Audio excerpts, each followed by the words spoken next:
Students, how are you all? I hope आप सब अच्छे होंगे। एंड अभी तक ये 2-3 दिन मैंने क्लास इसलिए नहीं डाला क्योंकि जो फॉर्म फिलिंग है एटीसी का एंड ईओ का, वो मतलब सारे जो बच्चे हैं वो इसी केस में लग गए थे, तो इसलिए मैंने जो है लेक्चर्स अपलोड नहीं किए। लेकिन ये मैंने फॉर्म फिलिंग का भी वीडियो डाल दिया, ठीक है। एंड जो मतलब अब आज से हम हमारा जो डेली जो क्लास का शेड्यूल रहता है, मैथ्स का एक क्लास एंड फिजिक्स का, सो वैसा हम अभी स्टार्ट कर देंगे। So no issues regarding this. And अगर आपको फॉर्म फिलिंग में अगर कुछ भी डाउट हो, सो प्लीज़ आप मुझे जो नीचे टेलीग्राम ग्रुप का लिंक दिए उस पर आप जाइए और उस पर मतलब मुझसे डायरेक्ट कांटेक्ट कर सकते हो आप उससे। सो अभी हम जो हमारा प्रीवियस टॉपिक था, मतलब इससे पहले का जो मैथ्स का लेक्चर था, शायद पार्ट 2 था वो। सो उसमें हमने सबसे लास्ट में देखा था मैट्रिक्स के प्रॉपर्टी, रैंक ऑफ मैट्रिक्स के प्रॉपर्टीज। सो उसके रिलेटेड क्वेश्चन देख लेते हैं। सो क्वेश्चन ऐसा है कि इफ ये हमें एक मैट्रिक्स दी है, कैसा दी है, 1 a a raised to the power n, सारे सारे जो रोज है उसमें सेम एलिमेंट्स है, dash dash dash a raised to the power n। ऐसे ही ये पूरा जो ट्रेंड है ये नीचे तक फॉलो होते जा रहा है। लास्ट में भी आएगा 1 a a raised to the power n। Fine. So अभी एंड इसका जो ऑर्डर दिया है आपको, वो दिया है n+1 cross n+1। Fine. So ये आपको उसका ऑर्डर दिया है। अभी आपको क्या करना है ना, इसका जो है रैंक निकलना है। सो रैंक निकलते वक्त आपको पता है क्या, कौन से जो रो इक्वेलॉन जो फॉर्म होता है उसमें आपको लाना होता है। जिनको ये रो इक्वेलॉन फॉर्म याद नहीं आ रहा हो, प्लीज़ इससे पहले वाला जो वीडियो है उसको जाके रेफर कीजिए। तो यहाँ पे हम जो ट्रांसफॉर्मेशन लगाएंगे वो ऐसा लगाएंगे कि R2 changes to R2 minus R1, same way R3 changes to R3 minus R1, and ऐसे ही हम आगे चलते जाएंगे और Rn tends to Rn minus R1।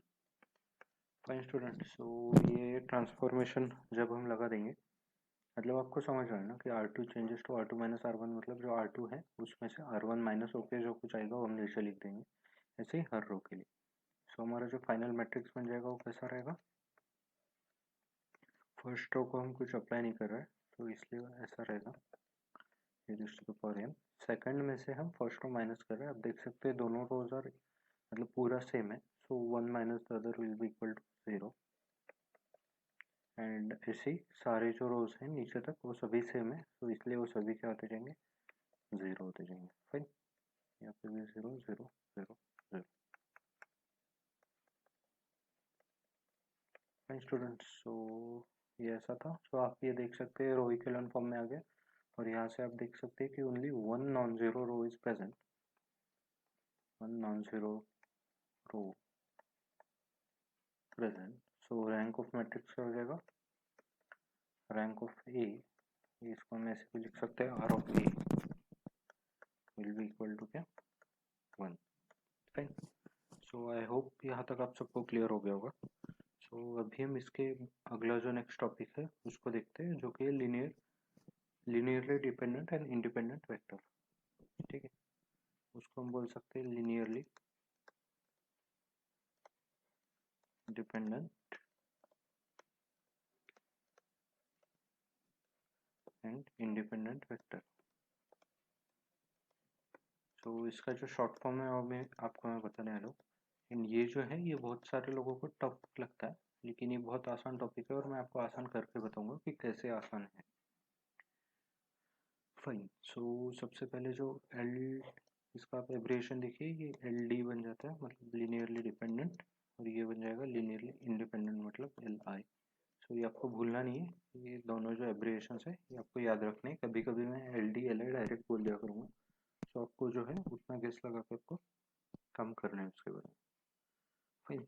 सो अभी चलते हैं जो मतलब ओरिजिनल जो टॉपिक है उसके तरफ। तो जो डेफिनेशन बनता है सबसे पहले लीनियरली डिपेंडेंट का, उसे हम देखते हैं। तो लीनियरली डिपेंडेंट का डेफिनेशन ये बनता है, द वेक्टर्स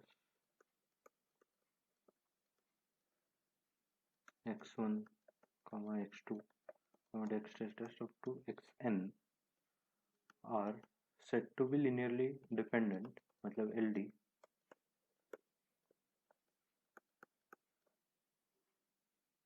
if जो स्केलर्स रहेंगे, scalars k1, k2, dash dash up to kn, not all zeros, मतलब सभी zeros नहीं होंगे, such that, मतलब यहाँ पे कुछ कंडीशन दिया रहेगा, k1 x1 वेक्टर है, k2 x2 plus dot dot up to kn xn equal to 0। तो ये जो डेफिनेशन है, ये बस आपको डेफिनेशन याद रखनी है कि कैसे क्या होता है, बाकी आपको कुछ याद नहीं रखना है। एंड अभी जो हम इसका जो मतलब रियल जो एप्लीकेशन है वो नीचे देखते जाएंगे, लेकिन ये आपको बताना ज़रूरी है क्योंकि कभी अगर एग्जाम में डायरेक्ट क्वेश्चन आ गया कि ये एल आई है या एल डी है, सो ये डेफिनेशन से आप डायरेक्टली गेस कर पाओगे। फाइन स्टूडेंट, सो अभी हम देखते हैं कि जो लीनियरली इंडिपेंडेंट होता है उसका डेफिनेशन हम देखते हैं। यहाँ पे भी सेम, यहाँ पे नॉट ऑल जीरोज की जगह ऑल जीरोज आ जाएगा और कुछ नहीं, लेकिन मैं यहाँ पे डेफिनेशन आपको पूरी लिख के देता हूँ।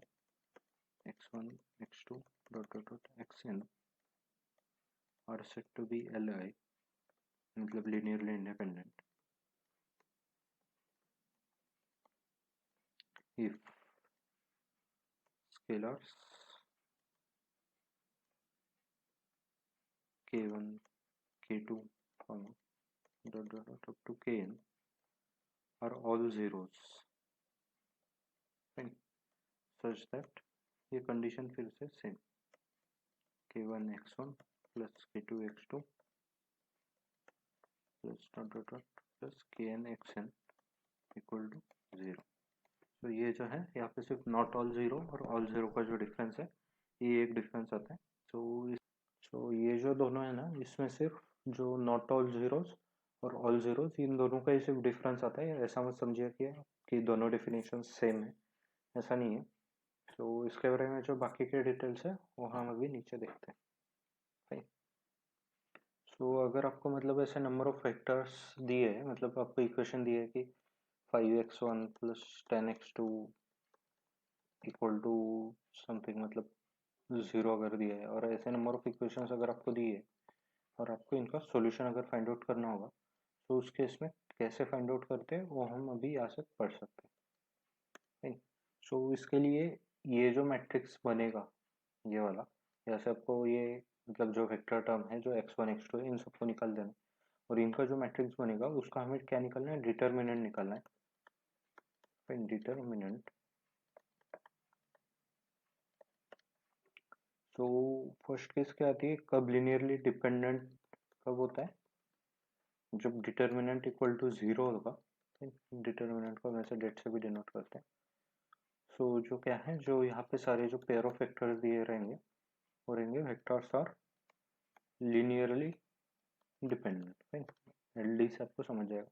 और इंडिपेंडेंट कब होगी, इसकी जो कंडीशन है वो सिर्फ अपोजिट होगी कि determinant will not be equal to 0, so vectors क्या हो जाएंगे, लीनियरली डिपेंडेंट हो जाएगा, लीनियरली इंडिपेंडेंट हो जाएगा, सॉरी। सो मतलब आप देखिए कि डिटर्मिनेंट जब 0 नहीं है, आपको पता है डिटर्मिनेंट कब 0 होता है, सब सपोज पहली रो है 1 2, सेकंड रो है 2 4, मतलब ये क्या है, फर्स्ट सपोज यहाँ पे x1 x2 पकड़ा है, यहाँ पे भी x1 x2 पकड़ा, तो आपको दिखता है ये इसका डायरेक्टली 2 टाइम्स है। आप इसका डिटर्मिनेंट निकालिए तो कितना आएगा, डिटर्मिनेंट 4 माइनस 4, ये डिटर्मिनेंट हो गया 0। तो आपको देख सकते हैं कि ये रो जो है ये इस पे डिपेंडेंट है, ये रो जो है इस पे डिपेंडेंट है, तो ये क्या हो गया, लीनियरली डिपेंडेंट हो गया। देखिए कितने आसान तरीके से मैंने आपको ये समझा दिया कि लीनियरली डिपेंडेंट एग्जाम्पल के तौर से कैसे होता है। यही अगर आप ये डेफिनेशन से समझेंगे तो आपको समझ में नहीं आएगा। सो इसलिए मतलब सेल्फ स्टडी भी इम्पोर्टेंट है, लेकिन कभी कभी एक्सपर्ट्स का ओपिनियन लेना is the best option. And जो लीनियरली इंडिपेंडेंट होता है उसका एग्जांपल देखिए, तो 3 5, यहाँ पे मैं ले लूँगा 7 और 9 ले लेते हैं, चलिए। सो इसका जो डिटर्मिनेंट है वो देखते हैं पहले कितना आएगा। 27 माइनस 35 कितना हो गया, -6। सो ये डिटर्मिनेंट क्या है, नॉन जीरो है। और अब देखिए ये दोनों जो रोज है, इनमें कोई अगर रिलेशन आपको ऐसा दिख रहा है क्या, नहीं दिख रहा है, तो ये क्या है, लीनियरली इंडिपेंडेंट है, मतलब एक दूसरे के डिपेंडेंट नहीं है। तो क्या हो गया, लीनियरली इंडिपेंडेंट। तो यहाँ पे मतलब जैसे डायरेक्ट मैट्रिक्स लिखा तो आपको क्वेश्चन में ऐसा दिया रहेगा 1x1 प्लस 2x2, ठीक है, ये फर्स्ट इक्वेशन दिया रहेगा। और सेकंड जो दिया रहेगा वो रहेगा 2x1 प्लस 4x2, ठीक है। ऐसे दो इक्वेशन दिए रहेंगे, आपको पूछा जाएगा कि ये जो वेक्टर्स है x1 x2 ये एल आई है या एल डी। फाइन। सो ऐसे यहाँ पे भी मैं मतलब ये आपको क्वेश्चन के तौर से कैसे समझाया जाए उसके लिए मैं लिख के दे रहा हूँ बस। यहाँ पे भी दिया रहेगा 3x1 plus 5x2, second equation दिया रहेगा 7x1 प्लस 9x2। स्टूडेंट्स तो ये है। अब हम आगे इसके प्रॉपर्टीज जो है उनको देखते हैं। तो अभी हम इसकी प्रॉपर्टीज देखते हैं। थोड़ी ज़्यादा प्रॉपर्टीज है, पेशेंस से देखिए। एक बार अगर आपने लेक्चर कर लिया और कुछ प्रॉब्लम्स अगर सॉल्व कर लिया ना, you will be perfect in maths, I guarantee it. So let's see the first property. ये कहती है if at least one zero row is there in echelon form, या is present लिखता हूँ, is present in echelon form। echelon form आपको याद हो गया होगा, इसको EF लिख देते हैं। देन क्या हो गया, vectors are LD, linearly independent। क्यों ऐसा होगा सोचिए तो जरा, ये 1 है। if there if at least one row is present in echelon form, vectors are LD। क्योंकि एक जब जीरो रो हो जाएगी ना तो पूरा जो डिटर्मिनेंट है वो क्या हो जाएगा, zero, since det will be equal to zero. Det zero मतलब क्या, linearly dependent. Fine. So second जो प्रॉपर्टी है इसकी ये है, if all rows are non zeros, मतलब सभी जो रोज है उनमें मतलब जीरोज नहीं है, ये पूरी जीरो रो नहीं है, बीच में एलिमेंट्स हो गए तो चलते। तो उसमें क्या कह सकते हैं कि vectors are possible to be linearly independent, possible to be L I. अब ये ऐसा क्यों लिखा है पॉसिबल टू बी, इसको आप अंडरलाइन कर दीजिए अगर आप खुद नोट्स निकल रहे तो। Possible to be L I, क्योंकि देखिए ये जो है ये एग्जांपल में यहाँ पे चारों नॉन जीरो एलिमेंट्स है, लेकिन फिर भी क्यों डेड जीरो आया, तो इसी वजह से, इसलिए हमने क्या लिखा, possible to be L I. ठीक है। सो थर्ड प्रॉपर्टी की तरफ हम चलते हैं अभी। ये कहता है वेक्टर्स corresponding to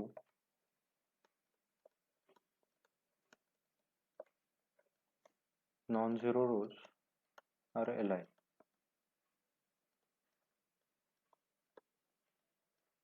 फाइन। मतलब जो वेक्टर जो नॉन जीरो रोज में रहेंगे वो ही क्या रहेंगे, Li। Fine. And fourth property ये है इसकी कि vectors corresponding to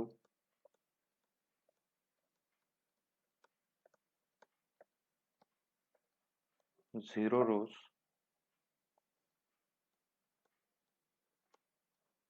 can be written as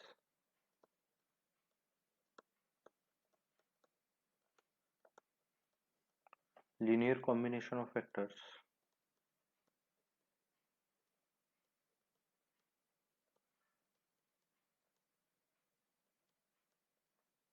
vectors corresponding to zero rows can be written as linear combination of vectors corresponding to non-zero rows।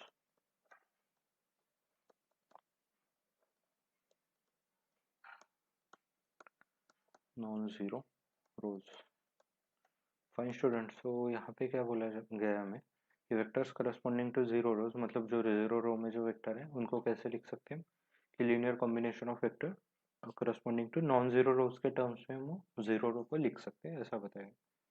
अभी जो फिफ्थ प्रॉपर्टी है वो ये है हमारी, all linear indent vectors. Fine. तो linear indent मतलब क्या होता है, नॉन जीरो रोज जिसमें रहते हैं वो non zero rose forms of basis set. ये बेसिस सेट का मतलब मैं आपको आने वाले जो लेक्चर्स रहेंगे उसमें आपको समझाऊंगा, क्योंकि अभी इसका नीड नहीं है और इसके समझने के लिए आपको बाकी जो कंसेप्ट है उनकी नीड रहेगी। सो अभी ये लास्ट सेकंड प्रॉपर्टी है, वो बोलती है number of linearly independent vector in a basis set is called as dimension. Fine students, and जो लास्ट जो इसको कहते हैं यहाँ पे एक नलिटी ये टर्म करके आता है, नलिटी, इसको हम डिनोट करते हैं म्यू से। सो इसका जो है ये रहता है number of columns minus rank. Rank तो आपने सीख ही लिया, अभी जो नंबर ऑफ कॉलम्स भी जो है वो भी आपको पता रहते हैं। So nullity is number of columns minus rank. Dimension और बेसिस सेट के बारे में हम कुछ देर में या फिर जो नेक्स्ट लेक्चर रहेगा उसमें हम पढ़ लेंगे, मतलब जैसे जैसे हमको टॉपिक आते जाता है या फिर जो रिक्वायर्ड कंसेप्ट है उनको हम सीख लेते हैं। सो अभी हम इसके रिलेटेड एक क्वेश्चन देख लेते हैं। सो क्वेश्चन ऐसा है कि हमें कुछ वेक्टर्स के ऐसे सेट दिए 1 2 0 4, x2 इक्वल टू 0 -1 2 3, थर्ड जो दिया है x3 इक्वल टू 2 4 0 8। फाइन। सो हमें वेरीफाई करना है कि है एल आई है, मतलब लीनियरली इंडिपेंडेंट है या लीनियरली डिपेंडेंट है। सो अभी आप याद कीजिए तो कि मैंने एल आई एल डी के लिए एक जो बेसिक जो ये है, मतलब किससे आप इजीली डिटरमिन कर पाओगे। सो इजीली डिटरमिन करने वाला जो है वो उसका डेट निकालना है। फाइन। सो अभी हम डेट निकालने की कोशिश करते हैं इसकी। ये कैसे बन जाएगा, 1 2 0 4, बन जाएगा 0 -1 2 3, बन जाएगा 2 4 0 8। सपोज ये एक मैट्रिक्स ऐसे बन गया, तो इसका हमें डेट निकालना है। सो डेट के लिए बेस्ट वे ये है कि हम ट्रांसफॉर्मेशंस लगेंगे। अब आप देख सकते हो कि ये जो रो है ये इसका क्या है, 2 टाइम्स है। सो जैसे ही ये 2 टाइम्स आ गया मुझे पता चल गया कि इसका जो डिटर्मिनेंट रहने वाला है वो 0 रहेगा। तो उसको जस्ट मैं क्या करूँगा, अभी ट्रांसफॉर्मेशन लगा दूंगा, this R3 changes to R3 minus 2R1, sorry 2R1। तो इससे क्या हो जाएगा, ये जो पूरे रो है ये क्या हो जाएगी, पूरी जीरो हो जाएगी, और एक कोई भी रो अगर जीरो है so det will be equal to zero. ये एक्चुअली इतना डीप में बताने की नीड नहीं है, लेकिन आप सबको समझ में है इसलिए मैं बता दे रहा हूँ। तो अभी जो ट्रांसफॉर्म मैट्रिक्स रहेगा वो ऐसे बनेगा, first two rows will be same 1 2 0 4, दूसरी भी सेम रहेगी 0 -1 2 3, थर्ड जो है वो R3 -2R1 बनेगी, मतलब दिस -2 इंटू फर्स्ट रो। तो ये जो रो आप कैलकुलेशन खुद से करिए, ये जो सब आ जाएगी ये बन जाएगी 0, क्योंकि 2 -2 0, 4 -4 0, 0 -0 0 ये, और 8 -8 मतलब 4 इंटू 2 8, वो भी क्या बन जाएगा 0। सो ये अगर कोई भी अगर एक रो 0 है तो आप क्या बोल सकते हैं directly, determinant will be equal to 0। So अगर डिटर्मिनेंट अगर 0 है सो देयरफॉर क्या बोल सकते हैं हम यहाँ पे, वेक्टर्स आर एल डी, मतलब क्या है ये एक में पे डिपेंडेंट है, सो इसलिए लीनियरली डिपेंडेंट। फाइन। सो अभी आपको मतलब जो ये रहता है ना, कैसे इसको हम एक लीनियर कॉम्बिनेशन के तौर पे लिख सकते हैं, मतलब क्या लिख सकते हैं, यहाँ पे आपने देखा कि जो हमारा थर्ड रो है वो जीरो हो गया, सो हम थर्ड रो को लिख सकते हैं, मतलब zero rows in the form of two non zero rows. So ये आ जाएगा ऐसे, k1 x1 plus k2 x2। आपको k1 k2 का वैल्यूज निकालने की नीड नहीं है, लेकिन अगर कभी बोला गया तो इसको बोलते हैं लीनियर कॉम्बिनेशन। ऊपर डेफिनेशन में एक टर्म आया था, सो उसका जो एक्सप्लेनेशन है वो यहाँ पे, इसको कहते क्या कहते हैं हम, लीनियर कॉम्बिनेशन ऐसे फॉर्म में। मतलब जो जीरो रो है उसको हम दो नॉन जीरो रोज के फॉर्म में एक्सप्रेस करते हैं। एंड यहाँ पे हम क्या कह सकते हैं कि जो x1 और x2 जो है ये क्या कह सकते हैं, फॉर्म्स ऑफ बेसिस सेट,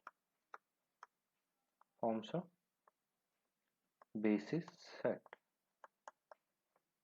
जो लास्ट में अभी जो बेसिस सेट हुआ था वो भी यहाँ पे कवर हो गया, ऑफ R4 मतलब क्या, कितने नंबर ऑफ कॉलम है उसका। Fine.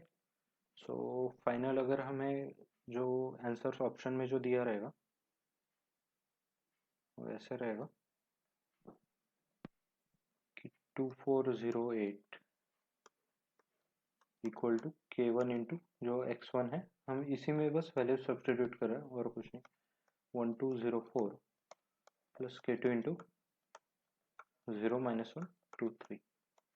Alright student, so I hope यहाँ तक आपको क्लियर हो गया होगा। अभी हम इसके नेक्स्ट देखते हैं।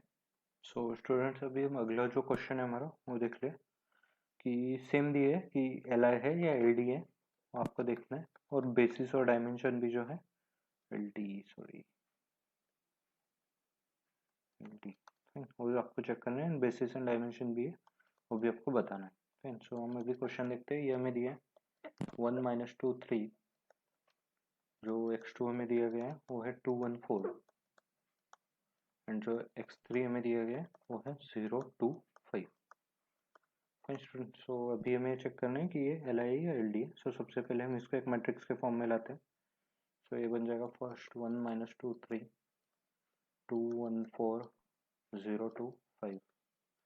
फाइन स्टूडेंट्स, सो अभी हम इसको सबसे पहले रो ट्रांसफॉर्मेशन करते हैं कि हम जो ये एलिमेंट जो है इसको हम जीरो करने का ट्राई करते हैं। क्यों? क्योंकि हमें रो इक्विवेलेंट फॉर्म में लाना है। तो यहाँ पे हम ट्रांसफॉर्मेशन लगा देंगे कि R2 changes to R2 minus 2 times, sorry हाँ 2 टाइम्स R1। ये -2 नहीं है, +2। तो ऐसा जब हम करेंगे तो हमें कौन सा मैट्रिक्स मिल जाएगा, first row and third row will be same, 1-2 3, और थर्ड रो भी जो है 0-5 ये सेम ही रहेगा। जो सेकंड रो है उसमें -2R1 कैंसिल हो जाएगा। So 2 - 2 it will be equal to 0। यहाँ पे 1 -4 दैट इज इक्वल टू 1 + 4 5। यहाँ पे 4 - 6 आ जाएगा, सो ये बन जाएगा -2। सो इसके बाद हम अभी ये जो एलिमेंट है इसको हम जीरो करने का ट्राई करेंगे। सो वो कैसे होगा उसको देखते हैं। यहाँ पे हम ट्रांसफॉर्मेशन लगा देंगे कि R3 changes to R3 5 times R3 -2 times R2। सो इस वजह से क्या हो जाएगा, ये जो एलिमेंट है ये बन जाएगा जीरो, क्योंकि 5 × 10 - 5 × 10, तो 10 - 10 जीरो हो जाएगा। और ये एलिमेंट जो है इसका वैल्यू आगे निकालते हैं। सो ये कैसे बन जाएगा, इसका जो फाइनल जो मैट्रिक्स है वो ऐसे बनेगा। First second row will be same here, 1 - 1 2 3, ये बन जाएगा 0 5 -2। थर्ड जो रो है वो ये जीरो, ये हमने देखा ये जीरो बन जाएगा, ये बन जाएगा 5 × 5 25 प्लस 4 2 × 2 4, तो ये क्या बन जाएगा 29। अभी अब देखिए कि ये एलिमेंट को हम फर्दर रिड्यूस नहीं कर सकते। सो इसका जो सबसे पहले हम बोल सकते हैं कि ये क्या है, वेक्टर्स। हम यहाँ पे बोल सकते हैं कि vectors are linearly independent. Fine, क्योंकि एक भी उसमें जीरो रो नहीं है। फाइन। सो अभी हम ऐसे बोल सकते हैं इसको कि बेसिस क्या बनेगा, यहाँ पे ये बनेगा x1 x2 x1 x2 x3 of R3, क्योंकि यहाँ पे कोई भी नॉन जीरो रो नहीं है और नंबर ऑफ कॉलम के 3 है। तो यहाँ पे आप x1 x2 x3 का वैल्यू पुटअप कर दीजिएगा, मतलब जो कुछ है। और यहाँ पे जो डायमेंशन है वो बनेगा 3। एंड सबसे लास्ट हमें नलिटी निकालनी होती है, मतलब शायद क्वेश्चन में दिया नहीं है लेकिन मैं यहाँ पे आपको निकाल कर बता रहा हूँ। होता है number of column minus rank, minus rank. So यहाँ पे नंबर ऑफ कॉलम कितने हैं आपके, 3 कॉलम है। रैंक क्या है इसका, 3 रैंक है, क्योंकि एक भी इसमें नॉन जीरो रो नहीं है, so rank will be equal to 3। ठीक है, सो यहाँ पे जो उसका नलिटी बन जाएगा वो क्या बन जाएगा, 0, 3 माइनस 3 0। तो अभी हम चलते हैं नेक्स्ट जो टॉपिक हमें देखना है, या फिर इसके मैं आपको दो नोट्स बता देता हूँ, मतलब वो कैसे क्या रहेंगे। फाइन। तो सबसे पहले ये इंपॉर्टेंट पॉइंट्स आप इसको बोल सकते हो, IMP पॉइंट्स।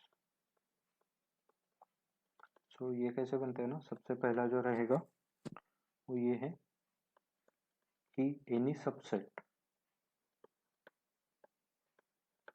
ऑफ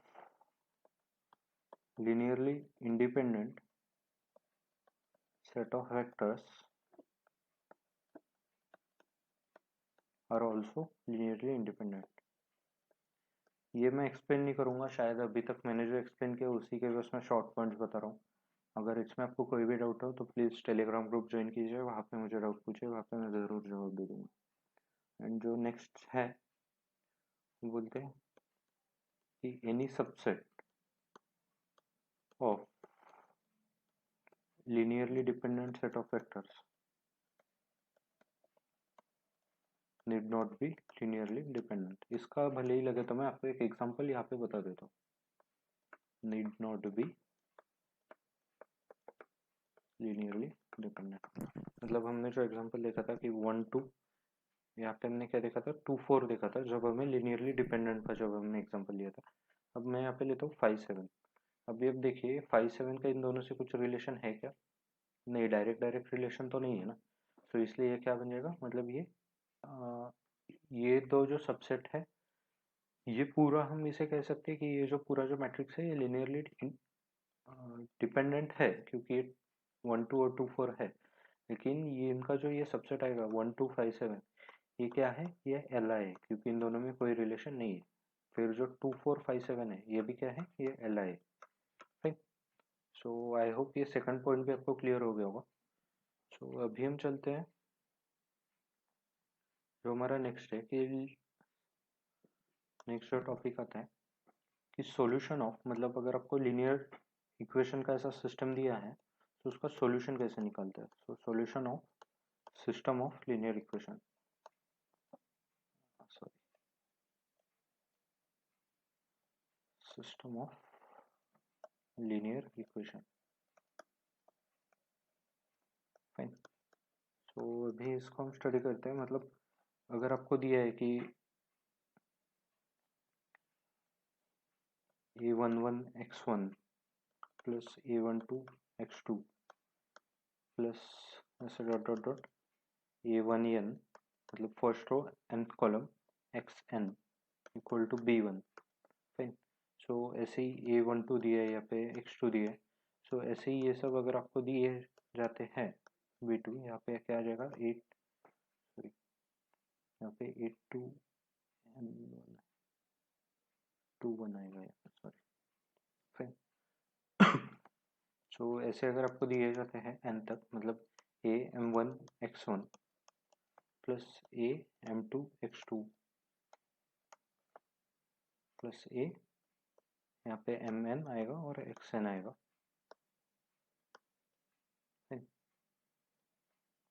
सो अगर आपको ऐसे दिया जाता है इक्वल टू बी एम, सो इसका आपको सॉल्यूशन कैसे निकालना है, ये डायरेक्टली आ जाएगा, ये a है सपोज, ये x है, ये जो x दिया है, और ये b माने b। सो इसका जो सॉल्यूशन आता है वो डायरेक्टली ऐसे फॉर्मेट में आता है, ax equal to b। Fine. So इसमें a क्या होगा, अभी मैं लिखते बैठा तो बहुत टाइम जाएगा। तो ये a वाले जो सारे एलिमेंट्स हैं, मतलब यहाँ पे जो कॉन्स्टेंट्स आपको दिख रहे हैं a11, ये सारे जो है ये a के मैट्रिक्स में आएंगे। एक्स के मैट्रिक्स में क्या आएगा, जो x1 x2 दिख रहा है आपको वो ऐसे फॉर्मेट में आएगा, एक्स वाले जो एलिमेंट्स है इक्वल टू बी, बी माने ये जो सारे इधर के जो कॉन्स्टेंट्स है वैसे बी के मैट्रिक्स में आएगा। तो ये यहाँ पे लिख देता हूँ, लगे तो मैं ए एक्स इक्वल टू बी। सो ऐसे फॉर्म में आएगा। फाइन। सो अभी इसके कुछ इंपॉर्टेंट पॉइंट्स हैं वो हम देख लेते हैं। सो सबसे पहले होता है the system A X equal to B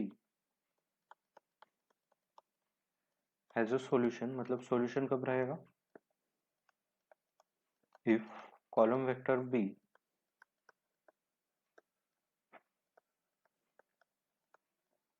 can be written as linear combination of A.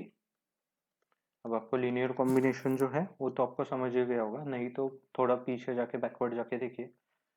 Can be written as linear combination को एल से लिखते हैं, linear combination of column of A. Fine. So ये हो गया first point.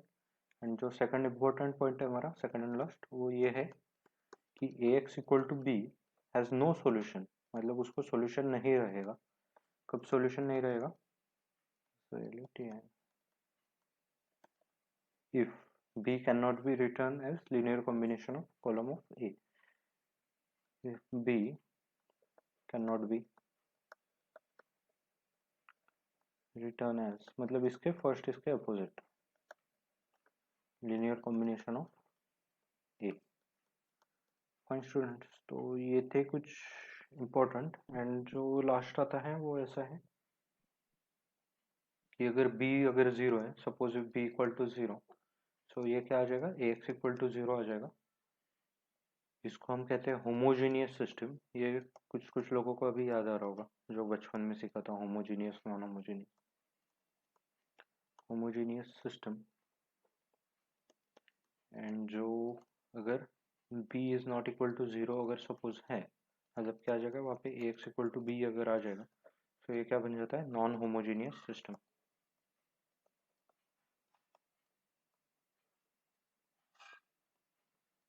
Non homogeneous system. So अभी ये शायद आज का लेक्चर हम यही तक रखते हैं। अगले बार मतलब इसका सॉल्यूशन एंड ऑल कैसे निकालना है उसको हम अगले लेक्चर में लेके जाएंगे, क्योंकि क्या होता है ये मतलब बहुत लंबा लेक्चर हो जाता है। अभी ये कुछ 35 मिनट्स के आसपास लेक्चर चला गया। सो अभी मैं आपको कुछ इंपॉर्टेंट पॉइंट्स बता देना चाहता हूँ कि हमारा जो वेबसाइट है www.aietc.com, इसको प्लीज़ विजिट कीजिए। एंड इस पे जो प्रैक्टिस पीडीएफ है उसको सॉल्व कीजिए। अगर कुछ भी डाउट हो तो टेलीग्राम ग्रुप का लिंक डिस्क्रिप्शन में है, उस पर आप मैसेज डाल सकते हैं। एंड वही ये चैनल को ज़्यादा से ज़्यादा लोगों तक पहुँचाइए। So that's it for today. Thank you very much.